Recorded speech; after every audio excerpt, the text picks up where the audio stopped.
खबर है, झारखंड के मुख्यमंत्री श्री हेमंत सोरेन ने न्यूनतम समर्थन मूल्य पर धान अधिप्राप्ति हेतु धान अधिप्राप्ति योजना के स्वरूप की स्वीकृति पर सहमति दी। साधारण धान 1868, ग्रेड ए धान 1888 प्रति क्विंटल निर्धारित किया गया। बोनस के रूप में 182 प्रति क्विंटल दिए जाने का भी प्रस्ताव है। खबर है, ST/SC अत्याचार निवारण के लिए झारखंड में खुलेंगे 20 विशेष न्यायालय। दोस्तों, ST/SC से जुड़े मामलों की त्वरित सुनवाई के लिए झारखंड में 20 और विशेष न्यायालय खुलेंगे। इन विशेष न्यायालयों का गठन अनुसूचित जाति एवं अनुसूचित जनजाति अत्याचार निवारण अधिनियम के तहत दर्ज वादों के शीघ्र निवारण के लिए हो रहा है। आपको बता दें कि मुख्यमंत्री हेमंत सोरेन ने इसकी मंजूरी दे दी है।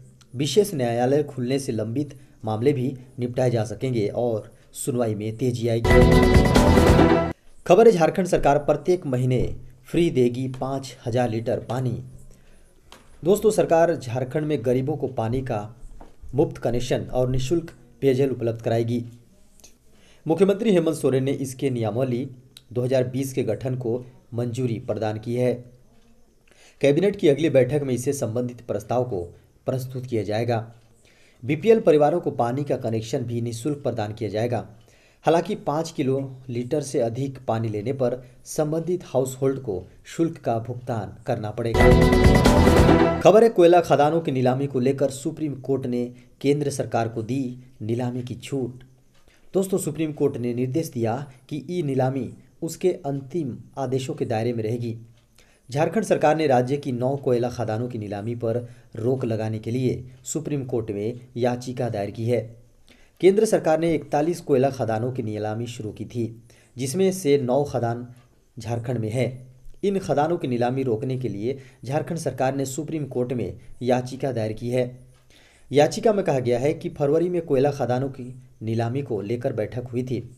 इसमें जो बिंदु तय हुए थे उसका पालन किए बगैर खदानों की नीलामी की जा रही है। खबर है, झारखंड में स्कूल खोलने पर बच्चों को खाना मिलेगा नई प्लेट में। दोस्तों, स्कूली शिक्षा एवं साक्षरता विभाग ने ऐसे विद्यालय जहां मध्याह्न भोजन ग्रहण करने के लिए एक भी प्लेट नहीं है, उनकी रिपोर्ट मंगवाई है। राज्य कार्यकारिणी समिति की बैठक में यह निर्णय लिया गया। स्कूल खोलने के बाद मध्याह्न भोजन में किसी भी तरह की समस्या विद्यार्थियों को ना हो, इसको देखते हुए शिक्षा विभाग ने पहल शुरू की है। जिस विद्यालय में प्लेट की सुविधा उपलब्ध नहीं है, वैसे विद्यालयों को चिन्हित करने का निर्देश दिया गया है। आपको बता दें कि छात्रों को अपने घर से ही प्लेट लेकर विद्यालय आना पड़ता था, तब जाकर उन्हें खाना दिया जाता था। आपको बता दें कि विभाग में जिलावार स्कूलों के नाम के साथ नामांकित छात्रों की संख्या मांगी गई है। खबर, झारखंड में बदला मौसम, हवा में नमी के कारण तापमान में गिरावट।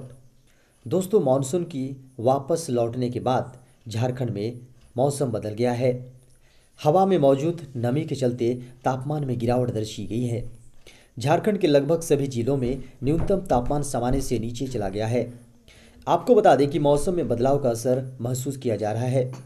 मौसम विज्ञान विभाग की माने तो रांची समेत झारखंड के अन्य जिलों में अगले 2 दिनों के अंदर कोहरा व धुंध दिखने लगेगा। खबर है, सरकार ने निरस्त किए 4.39 करोड़ राशन कार्ड। डिजिटलीकरण अभियान से फर्जीवाड़े का खुलासा। दोस्तों, केंद्र सरकार ने राष्ट्रीय खाद्य सुरक्षा अधिनियम के तहत लाभार्थियों के सही लक्ष्य तय करने के लिए वर्ष 2013 के बाद से लगभग 4.39 करोड़ फर्जी राशन कार्डों को निरस्त किया है। यह जानकारी केंद्रीय उपभोक्ता मामले, खाद्य एवं सार्वजनिक वितरण मंत्रालय की ओर से शुक्रवार को दी गई। मंत्रालय ने एक बयान में कहा कि निरस्त किए गए राशन कार्ड के स्थान पर नए राशन कार्ड नियमित रूप से सही पात्र लाभार्थियों या घरों को जारी किए जा रहे हैं। केंद्रीय खाद्य मंत्रालय ने बयान में कहा कि PDS के आधुनिकीकरण के लिए औद्योगिकी संचालित सुधारों के बीच वर्ष 2013 से वर्ष 2020 तक की अवधि के दौरान देश में राज्य सरकारों द्वारा अब तक कुल 4.39 करोड़ अयोग्य या फर्जी राशन कार्डों को निरस्त किया गया है। राशन कार्ड को आधार से जोड़ने, फर्जी राशन कार्डों की पहचान करने, डिजिटाइज्ड किए गए डाटा के दोहराव को रोकने और लाभार्थियों के अन्यत्र चले जाने या मौत हो जाने के मामलों की पहचान करने के बाद राज्यों केंद्र शासित प्रदेशों की सरकारों ने 2013 से 2020 के दौरान देश में करीब 4.39 करोड़ अपात्र या फर्जी राशन कार्डों को रद्द किया है। खबर है, घर में दलित आदिवासी शख्स का अपमान या शोषण न माना जाएगा। SC/ST एक्ट के तहत अपराध। जी हाँ दोस्तों, सुप्रीम कोर्ट ने कहा SC/ST एक्ट के तहत दर्ज होने वाले मुकदमों को लेकर सुप्रीम कोर्ट ने एक अहम फैसला सुनाया है। सुप्रीम अदालत ने साफ किया है कि घर के चारदीवारी के अंदर शोषण या अपमान होने पर यह मामला अनुसूचित जाति जनजाति एक्ट 1989 के तहत नहीं आएगी। यह अहम फैसला सुनाने वाले बेंच की अध्यक्षता जस्टिस L नागेश्वर राव, हेमंत गुप्ता और अजय रस्तोगी कर रहे थे। दरअसल सुप्रीम कोर्ट में हाई कोर्ट के फैसले के खिलाफ एक याचिका दायर की गई थी और सुनवाई इसी मामले पर चल रही थी। इस मुकदमे में जो FIR दर्ज की गई थी उसमें कहा गया था कि आरोपी अवैध रूप से पीड़ित के घर में घुसा था और उसने उन्हें गालियां दी, जान से मारने की धमकी दी और जाति सूचक अपशब्द भी बोले। मामले की सुनवाई के दौरान अदालत ने स्वर्ण सिंह व अन्य बनाम राज्य का जिक्र किया था, जिसमें कहा गया था कि यदि इमारत के बाहर अपराध किया जाता है, जैसे घर के बाहर लॉन में, और इस लॉन को सड़क या बाउंड्री वॉल के बाहर गली से देखा जा सकता है, तो लॉन निश्चित रूप से सार्वजनिक रूप से दिखने वाली जगह होगी। हालांकि अदालत ने कहा, अगर टिप्पणी किसी इमारत के अंदर की गई है लेकिन वहां आम लोग मौजूद हैं तो यह अपराध नहीं होगा, क्योंकि यह सार्वजनिक रूप से दिखने वाली जगह नहीं है। खबर है, वर्तमान लेबर में ही नए लेबर कोड प्रभावी हो सकते हैं। दोस्तों, केंद्रीय श्रम मंत्रालय नियमों को अंतिम रूप देकर नए श्रम संहिता के कार्यान्वयन पर नजर रख रहा है। संसद में कोड पारित होने के तुरंत बाद मंत्रालय ने अक्टूबर में कहा था कि इसका उद्देश्य अगले वित्तीय वर्ष की शुरुआत से औद्योगिक संबंधों, सामाजिक सुरक्षा और व्यावसायिक सुरक्षा और स्वास्थ्य पर 3 कोड के तहत नियमों को लागू करना था। वह बाहरी सीमा थी, इससे पहले भी नियम लागू किए जा सकते हैं। श्रम सचिव अपूर्वा चंद्रा ने FE को बताया, इस चरण में वाणिज्यिक खनिजों को हस्तांतरित किए जाने वाले 19 ब्लॉकों में से 2 नवंबर के बीच 17 को अब तक नीलाम कर दिया गया है।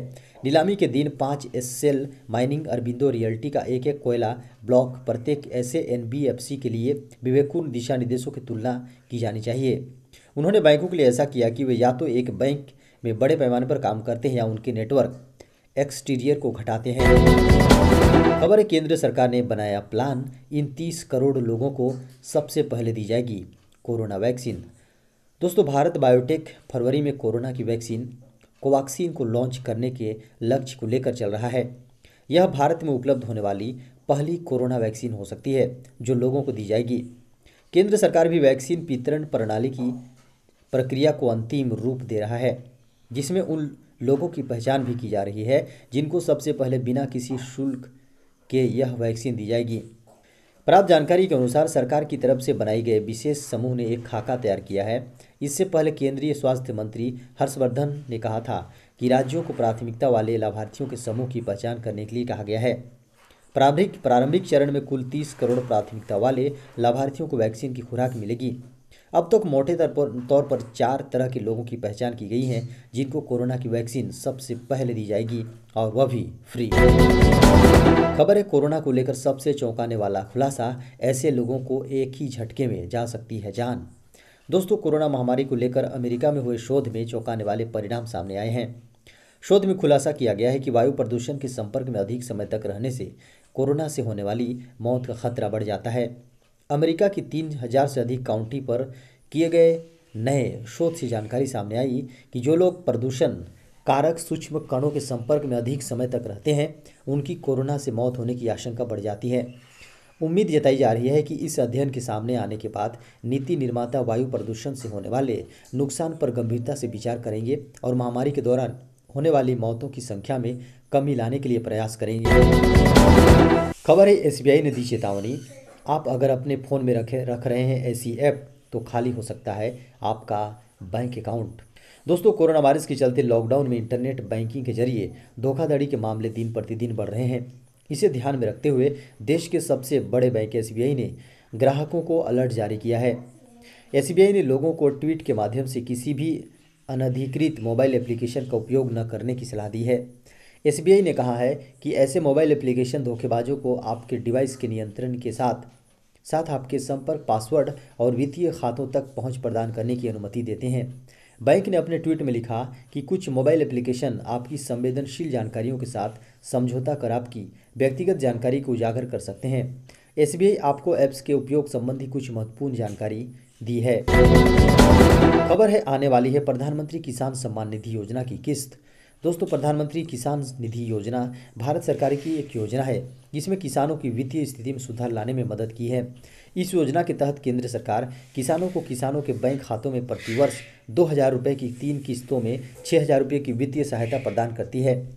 पहली किस्त 1 दिसंबर से 31 मार्च के बीच, दूसरी अप्रैल से 31 जुलाई के बीच ट्रांसफर की जाती है, जबकि तीसरी 1 अगस्त से 30 नवंबर के बीच दी जाती है।